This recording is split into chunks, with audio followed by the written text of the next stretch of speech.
Hello, everyone. I'm Shane Cardinal. Welcome back to Hometown Highlights. Today, we are here with Kevin Scott from season 1 of Slag Wars, put on by men.com and Daddy Couture. How are you, Kevin? I'm good. How are you, Shane?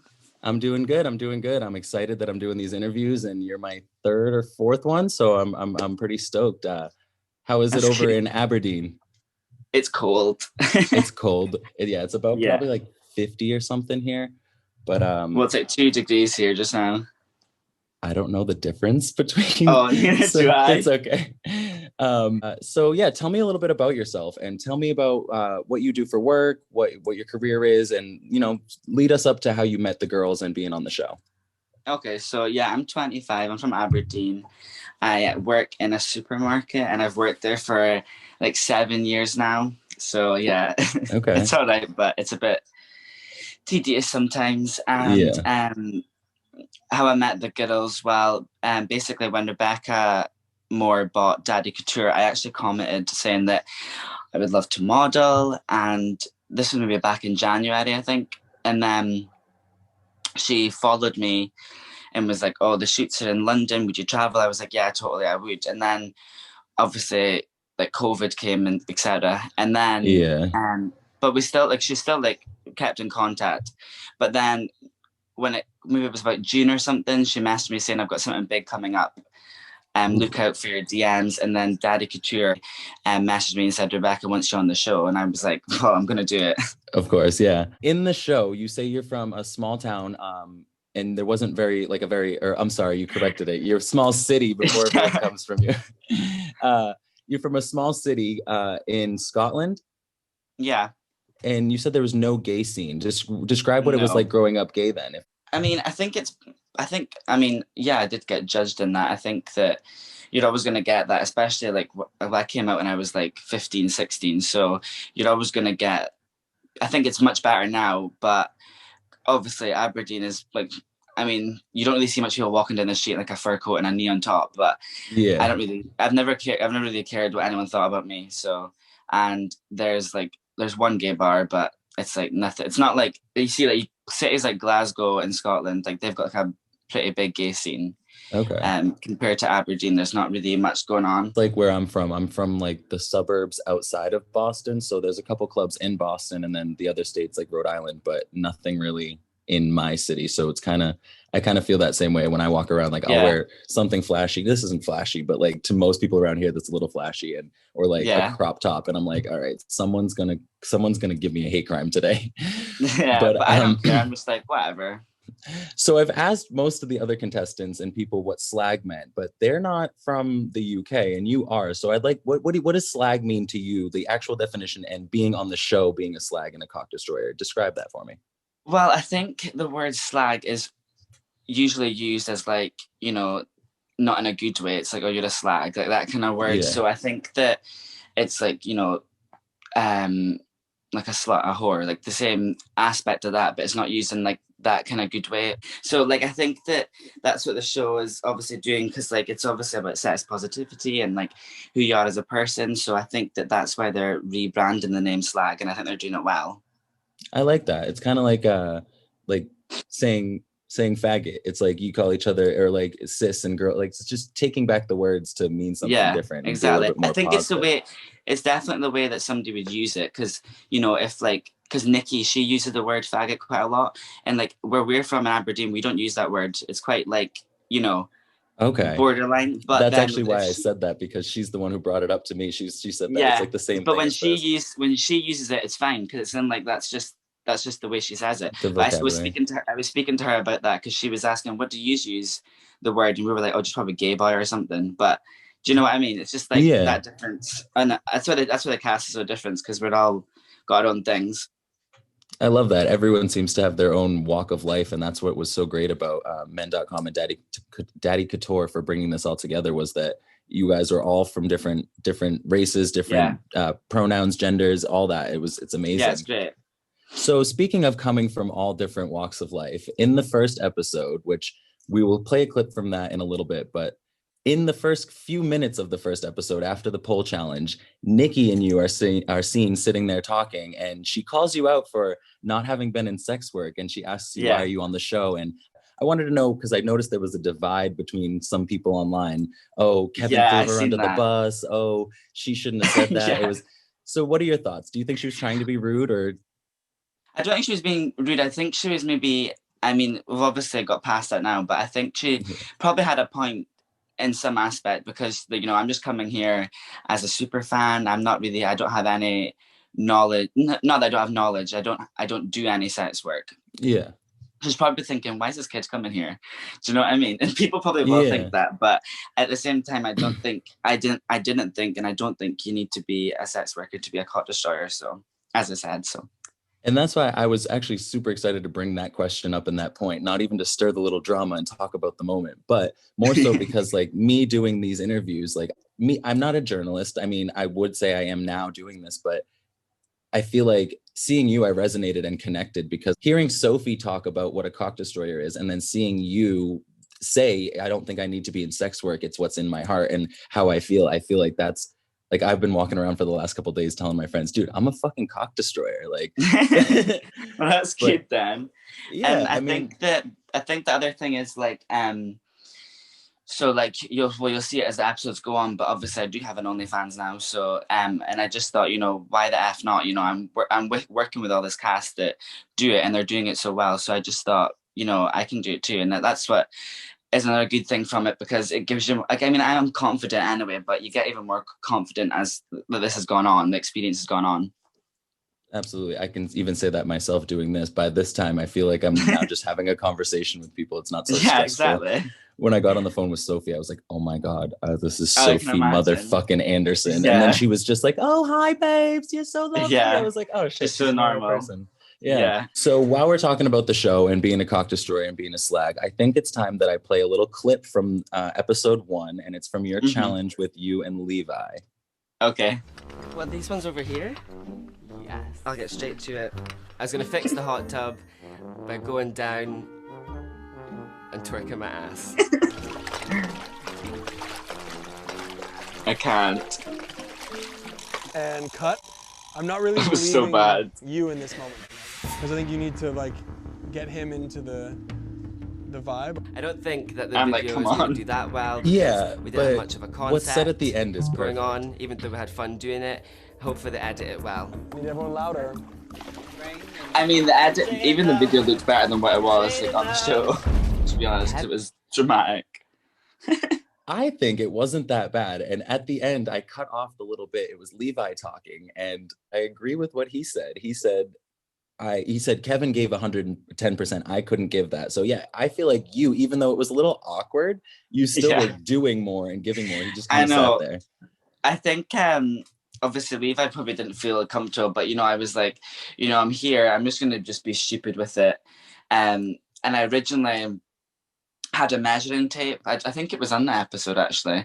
I had a measuring tape and I said, "Did anyone call for a plumber?" And I was gonna like pretend to like measure my dick, but then I dropped the measuring tape in the hot tub right at the bottom and I couldn't use it, so that's how I got the hammer. Oh my God. I kept slipping. Oh my God, it's so embarrassing. I slipped like 3 times.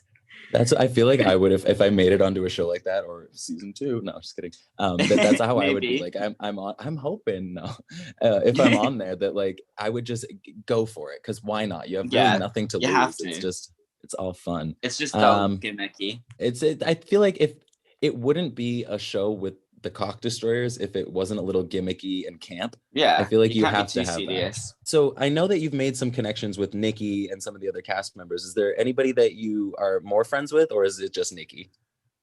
Yeah, so I'm mostly friends. I felt like really close with Nicky, obviously, and I'm really close with Kane. He's really supportive, super nice. He's just such a genuine guy. He seems like it. He really is. And like, if I ever needed to speak, or if I was like nervous about something, or like the task that's coming up, he was like really there for me, and you'll see that. So you'll see it in episode 2. I'm excited. So while watching some of the lives and getting to know about you guys, I came across a SoundCloud of yours. So you have music that you do? Yeah. So I just make music for fun. I've probably did it for like maybe 3-4 years. I mean, some of the songs are mostly about like drugs when I used to party all the time. But I think that Yeah, I just do it for fun. I just do it on my laptop. I just like, I think of songs randomly and then I'll find a beat that goes with it and then I just do it on my laptop. I like that. I've been trying to do music a little bit, but I just have no attention span to actually sit there and like make a beat or any of that, but I come up with words all Yeah, the it's time. fun. But do you plan on doing any more music seriously, or it's just kind of something you enjoy doing on the side for fun? I mean, I do enjoy doing it. So I did actually do a song, you know, about Slag Wars. So about like me coming into the show, and then I rap about Matthew Camp, Sophie, and Rebecca. Oh my gosh, I'm excited. So episode 1 of season 1 is already out. You can find it on slagwars.com. And at the end of the episode, we were all left with a huge cliffhanger and a very, very dramatic moment. Do you want to talk about that? Did anybody expect that Sophie was going to be like that? Did anybody expect that coming? Like, was that real? Was that planned? Yeah, it was real. I didn't expect it at all. I mean, so yeah, when we got to the elimination, obviously I was really excited to get my golden lips, as you could have probably seen on the episode. I was like, yay. But when Sophie, like, we just seen her and she was like shaking and like started crying, I didn't expect that at all. I was like, oh my God. And then when she started crawling on the stones, I was like, what the fuck? So it was crazy. It was definitely dramatic. And talking to Sophie in my interview, I know now why she was like that. Like, it makes sense. She just genuinely wants to lift people up and make people feel good. Even me, she was like, yeah, we'll get your platform up, babe. Well, she was like, she's amazing. Totally like that. She seems like she doesn't want to cut anybody down and like. No. How was it working with her, Rebecca, and Matthew Camp? It was amazing. Yeah, it's crazy that I even got to go and do it. I still like can't believe that I even got to go to that show. You know, they're all three of them are amazing. You know, Matthew's quite quiet, but when he comes out of shell, he's a really genuine guy. He just like was just speaking about normal things, and he was always giving me like random facts about like wasps and like aliens. So he's like nerdy, but it's cute. Speaking of wasps, in the episode, you can hear a wasp buzzing very loudly during the elimination. I know. There was actually so much insects out there. They were like massive. Yeah, they're not even joking. And because it was actually pretty hot when we went there, it was cold at night. But I think like I don't know why there was so much insects actually when we were there, because it was like, yeah, but I don't know why. Yeah, there was heaps. I noticed there was a couple comments. It was like, did anybody else hear that fly? And then in the credits, it was like, no thanks to the wasp family that liked our lights. I know. So is there anything you can tell us that we can expect from the next few episodes or even the next episode? Yeah, I mean, I think that the second episode is much more risque. I would say so. And for me, I think the challenge was like way out of my comfort zone compared to the first passion project. I think that the passion project, the first one, is like more like fun. I think that the second one, you've got to be sex appeal, sexy. Okay. And so that I was was like something to look forward to. Yeah. Totally. The other episodes that I've done with Sophie, Nicky, and Gustavo, we did a rapid fire sort of question. So my viewers can get to know you, so your viewers can get to know you more, so we can just get to know each other kind of thing. Cool. And so I think we're going to jump right into it. There's about 25 questions. Question number 1, who is your favorite slag of all time? Not even on the show, just someone who's very sexually empowered that means something to you. My favorite slag would be Paris Hilton. I absolutely love her. I've loved her since I was like 10. She was my first idol. Then obviously it's Lady Gaga, but Paris Hilton was like my one, and she still is my one.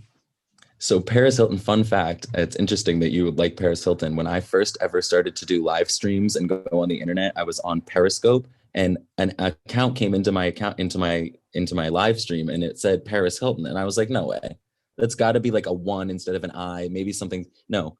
Yeah. It literally for like 5 minutes, I have the screenshots, I'll send it. She messaged back and was like, she was like, what's your Twitter? Like, you're amazing. I'm gonna follow you. Yeah, she's so nice. Followed me on Twitter until I started posting I went nudes. to see her, and I went to Ibiza. When I went to Ibiza, I went to see her, and yeah, and then obviously like I posted her on my Instagram all the time, and she followed me randomly.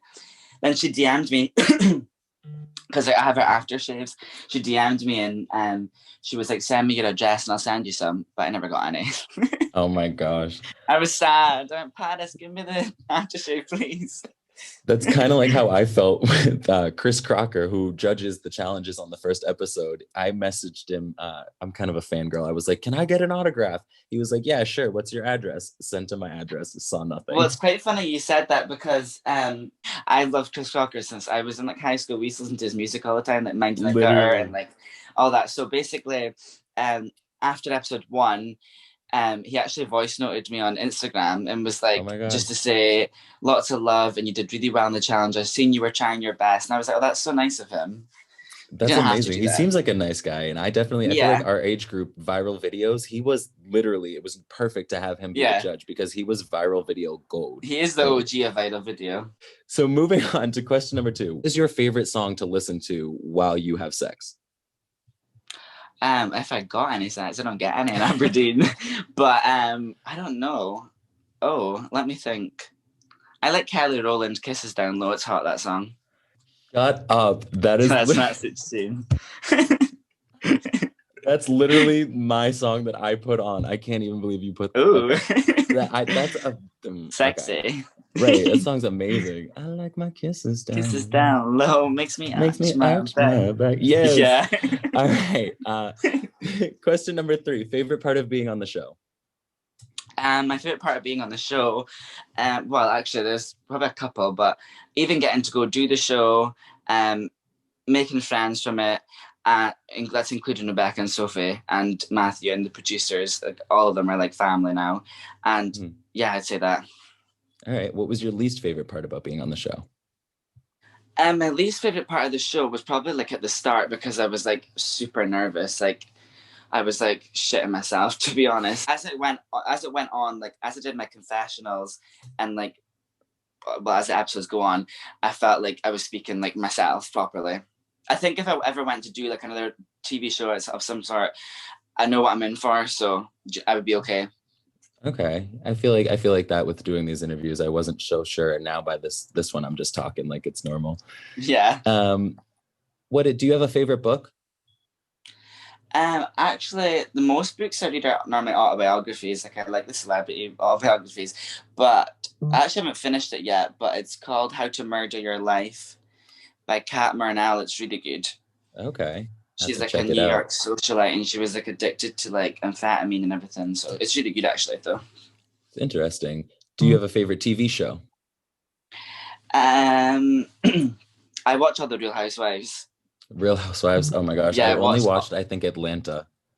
Oh, I've watched them all. I think that would be my favorite our Bad Girls Club. Oh, Bad Girls Club would be good. I want them to do a Bad Girls Club, but for gay men. That would be sick. Yeah. Who's your favorite musical artist? Lady Gaga or Nicki Minaj. It would be Lady Gaga, but I love Nicki Minaj. I've seen her like 7 times live. She's so sick. No way. I'd love to see Nicki Minaj. I was supposed to see her and Britney Spears, but I never got to go. Oh, that's sad. I seen Britney on her last tour that she did because she came to Glasgow in Scotland, and it was amazing. And I'm happy I got to go because I don't think she'll be touring again. Probably not, at least not with anything going on, which is definitely not. Britney needs to be freed. Like that shit is I too know. Much. It's so bad. She's 30-something, almost 40-something years old and has the like rights of a 12-year-old. Like she can't do anything. I got an email from like the Britney store saying like 50% off. I was like, I'm not buying that. It's just going to go to her. It doesn't even go to her. Yeah, exactly. I know. That's like the new albums and the new songs and this and that. She's been very vocal. Like I have no part in this. No, I agree. Question number 10. What is the last thing you purchased online? I thought it keeps going weird. The last thing I bought online, I think it was a tracksuit. I think. A tracksuit. Was it? Yeah, I think it was a tracksuit. You are getting blown up with notifications over there. I keep hearing it. Can you hear that? Yeah. If you could change anything about your life, would you, and what would it be? Yeah, I would. I mean, I think I would change. Probably my career. I would like to have like a proper career, but I'm just taking it as it comes just now. I think there's a lot of pressure when you're like 25 or in your mid-20s. You're like, you've got to do this, you've got to do that. So I'm just taking it as it comes. That's a good way to live. I feel like I'm stuck in that same mindset of like, what am I doing? I have to do something. But yeah. But I think it just comes eventually. And I think that because even like customers are like, oh, you're not at uni. I'm like, no. It's like, I don't have to be at uni to be, do you know what I mean? Who is the most famous person you've ever met? Nicki Minaj. Nicki Minaj. How was she? Yeah, it was good, but obviously there was like heaps of people there. But she signed my ticket, and she was like right there. But I didn't get a picture with it. Well, I got like a group picture. Actually, that's a lie. There's a big group picture of us outside Manchester Arena. But I didn't. I've not actually like sat and spoke to her. Yeah. Well, hopefully, with the show and maybe some more stuff in the future in your music, you'll have a collab or something. That'd be sick. If someone made a movie about your life, who would you want to play you in that movie? I don't know. I really like I like Sick Boy from Trainspotting. Have you seen that? No, I haven't. Oh, I don't know his name. His name's Sick Boy in Trainspotting. I just love him. Okay, I'll have to look it up. Yeah, yeah. He's cool. What is the first thing you think of when you wake up in the morning? Think about a coffee and a cigarette. I think about someone said the other day, actually I was on FaceTime with Nicky and she was like, who the fuck wakes up and wants a soda? I was like, I literally wake up, roll over, grab my soda and my cigarettes and call it a day. Yeah, I like my energy juice and my fizzy juice and my cigarettes, to be honest. I drank like 3 Red Bulls yesterday. Oh gosh. If you could rid the world of one thing, what would it be? Probably just hate in general. Hatred? Yeah. If you had to describe your life with one song, what would the song be? Oh. I don't actually know. Paris Hilton, Nothing in This World. Okay. I'm a OG Stars Are Blind Paris Hilton. Wow, that too. If you were the 8th dwarf of Snow White and the 7 Dwarves, what would your name be? Is there one called Hyper? Like excited? There's already one like that, is there? Like Hyper? That one works. I think there's this dopey, sleepy, sneezy. I don't even know, but yeah. I would say I'm pretty hyper. Like everyone's always like, God, you're always on the ball. I'm like, I love my life, to be honest. It's good to love your life. It's hard to love your life in today's age and day with Corona and everything. It's kind of hard and people are really hard on themselves, but it's good that you have a positive outlook. Yeah. What is your biggest turnoff? Somebody who's up themselves. Okay. Yeah. Biggest turn on?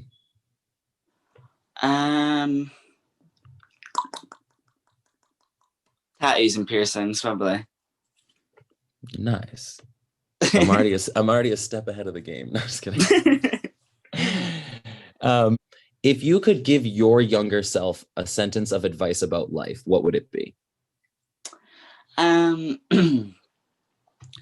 just don't take it too seriously and just do what you want to do and don't think just because somebody doesn't like what you're doing doesn't mean you shouldn't do it. If you could choose any superpower in the world, what would it be? I think to be invisible, definitely. That was what Gustavo's answer was. Yeah, I think it would be definitely to be invisible. Question 23. Which fictional world would you like to live in? Like Narnia, Twilight, like which fictional world? Oh. Like if you were a character in one. I don't know. What's the one with Suicide Squad? Oh, that place. Is that Marvel? Gotham. Is it Gotham City? Yeah, it must be. Probably Gotham City because I love Harley Quinn. In the event of a zombie apocalypse, who are 3 people you would put on your team to help you survive? I'd put my best friend Penny Cormie. That's her initial there. P for Penny. Always wanted a hand tattoo. They're quite sore. And then I would obviously put Nicky Monet because she is just a nutter. I love her. And then I would put Rebecca Moore. Rebecca, she's the one that brought me here. Amazing. If you could choose any other career other than the one you were already in, what would it be? Well, I actually, before COVID happened, I actually was applying to do like front of house of a hotel. Okay. Because I think I would like that because I'm quite like a people person. So I think any job that I need to go in, it needs to be to do with people. So yeah, because I tried office work and that wasn't really for me. So anything to do with people, I would be willing to try. Okay, that's why they call you the retail worker, Kevin, because you're good at Yeah. retail. What is one thing that you want people to remember about you? And just that I was like myself, because that's what I wanted to do. I didn't really want to put on like a facade or like a show. I just wanted to be me and people like me for me. And I even said that to the producer. I was like, I hope I've done enough and said enough in these episodes. And they were like, oh no, you totally have. I was like, okay, I'm glad then. You definitely come across as like the lovable, caring one on the show. You seem very fun, genuine, and young. It's amazing. Yeah. So we are at the end of our rapid fire questions and the interview. I want to thank you, Kevin, for agreeing to do this interview. I want to thank men.com and Daddy Couture, Matt Camp and Rebecca Moore for putting on the show in general. And thank everyone that's been a part of this and inviting me to be a part of this. Where can my fans and your fans find you on social media? So you can find me, my Twitter and my Instagram is both Cunt Kevin, but it's with a K. All right. And you have an OnlyFans as well? Yeah, onlyfans.com/Cunt Kevin with a K. All right. So everyone go check out Cunt Kevin on Instagram, Twitter, and OnlyFans. Oh, and my SoundCloud. And SoundCloud, absolutely. As well as the same there. Episode 1 of season 1 Slag Wars, now streaming on slagwars.com. And episode 2 is going to be out this Friday. Are you excited for it? Yeah, I can't wait. All righty. Well, thank you again for joining me, and I hope you have a great day. Thank you. Bye.